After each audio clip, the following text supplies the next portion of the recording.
but he seemed oblivious to this hold-up. Instead, he just sat, hand in the air and eyes on the river, while right in front of him the column bunched and halted.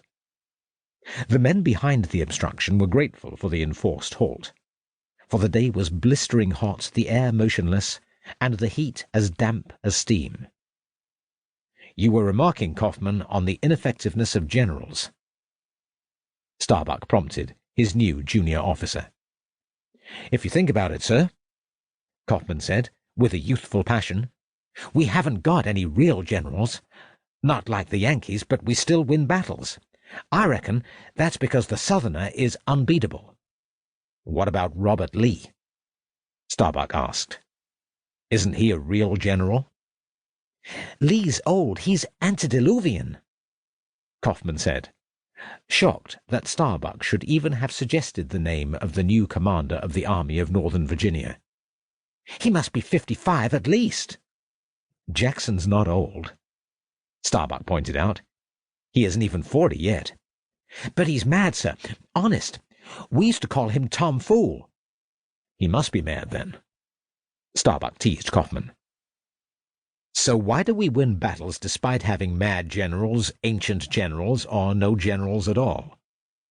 "Because fighting is in the Southern blood, sir. It really is." Kaufman was an eager young man who was determined to be a hero. His father had died of consumption, leaving his mother with 4 young sons and 2 small daughters. His father's death had forced Kaufman to leave the Virginia Military Institute after his first year, but that 1 year's military schooling had equipped him with a wealth of martial theories. "Northerners," he now explained to Starbuck, "have diluted blood. There are too many immigrants in the North, sir, but the South has pure blood, sir, real American blood." "You mean the Yankees are an inferior race?" "It's an acknowledged fact, sir. They've lost the thoroughbred strain, sir." "You do know I'm a Yankee, Kaufman, don't you?" Starbuck asked. Kaufman immediately looked confused, though before he could frame any response, he was interrupted by Colonel Thaddeus Byrd, the Falconer Legion's commanding officer, who came striding long-legged from the rear of the stalled column. "Is that really Jackson?" Byrd asked, gazing across the river. "Lieutenant Kaufman informs me that the general's real name is Old Mad Tomfool Square Box Jackson, and that is indeed the man himself," Starbuck answered. "Ah, Kaufman," Byrd said, peering down at the small lieutenant as though Kaufman was some curious specimen of scientific interest.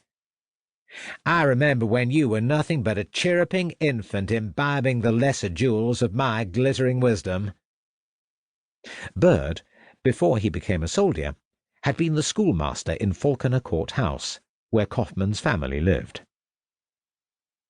"Lieutenant Kaufman has not ceased to imbibe wisdom," Starbuck solemnly informed Colonel Byrd, "nor indeed to impart it, for he has just informed me that we Yankees are an inferior breed, our blood being soured, tainted, and thinned by the immigrant strain." "Quite right, too," Byrd said energetically. Then the colonel draped a thin arm around the diminutive Kaufman's shoulders. "I could a tale unfold, young Kaufman, whose lightest word would harrow up thy soul, freeze thy young blood, and make thy 2 eyes like stars start from their spheres." He spoke even more closely into the ear of the astonished lieutenant. "Did you know, Kaufman, that the very moment an immigrant boat docks in Boston, all the Beacon Hill families send their wives down to the harbor to be impregnated? Is that not the undeniable truth, Starbuck?" "Indeed it is, sir." "And they send their daughters as well if the boat arrives on the Sabbath." "Boston is a libidinous town, Kaufman," Byrd said very sternly as he stepped away from the wide-eyed lieutenant. "And if I am to give you just one piece of advice in this sad, bad world, then let it be to avoid the place. Shun it, Kaufman. Regard Boston as you might regard Sodom or Gomorrah."